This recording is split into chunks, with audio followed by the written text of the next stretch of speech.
आप सभी का स्वागत है हमारे वास्तविकता संग्रह के दैनिक अध्ययनिका, जिनके लेखक हैं reverend doctor pastor Chris Oyakhilome, DSc DD।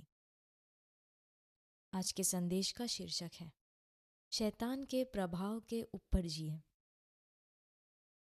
लूका के सुसमाचार अध्याय 22 वाक्य 3 कहता है, जब शैतान यहूदा में समाया, जो इस्कारियोती कहलाता और 12 चेलों में गिना जाता था। यूदा इस्कारियोती प्रभु यीशु के 12 चेलों में से एक था।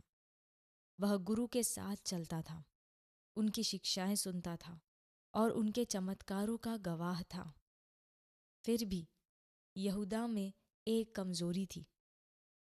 उसे वह लेना पसंद था जो उसका नहीं था, और इसी ने शैतान के लिए उसके हृदय पर अधिकार करने का द्वार खोल दिया।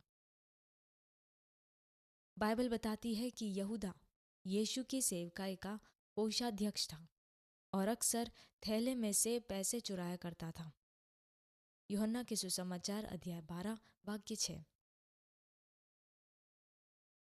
उसे यह एहसास नहीं हुआ कि शैतान एक व्यक्ति की कमजोरियों का शोषण करता है, उन्हीं के पापों को उन्हें नियंत्रण करने और उन्हें नष्ट करने के लिए इस्तेमाल करता है जिनसे वे प्रेम करते हैं।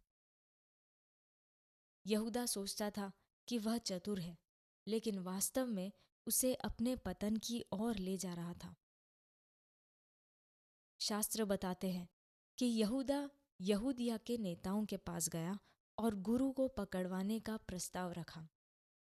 जब वह सैनिकों को यीशु के पास ले गया और एक चुम्बन के साथ उसे धोखा दिया, यीशु ने उसकी ओर देखा और उससे कहा, लूका के सुसमाचार अध्याय 22 वाक्य 48 में, यीशु ने उससे कहा, हे यहूदा, क्या तू चूमा लेकर मनुष्य के पुत्र को पकड़वाता है?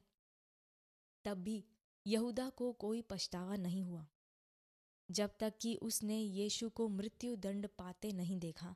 तब तक उसने जो किया था उसकी भयावहता का एहसास नहीं हुआ। निराश से भरकर यहूदा बाहर गया और खुद को फांसी लगा ली। वह सदा के लिए नष्ट हो गया। इसी तरह शैतान काम करता है। वह अपने पीड़ितों को धोखे और लालसा से अंधा कर देता है कि वे खुद को नहीं समझ पाते।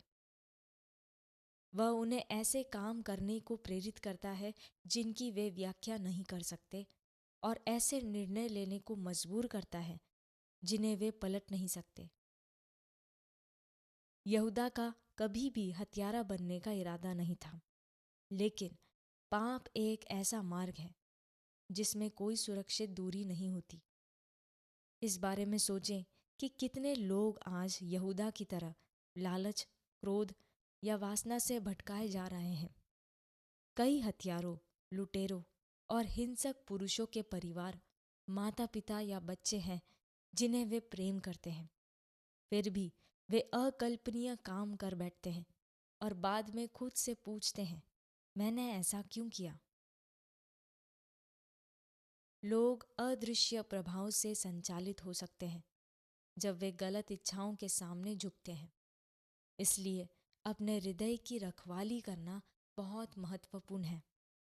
कभी भी लालच, कड़वाहट, वासना या क्रोध को अपने भीतर जगह पाने न दें।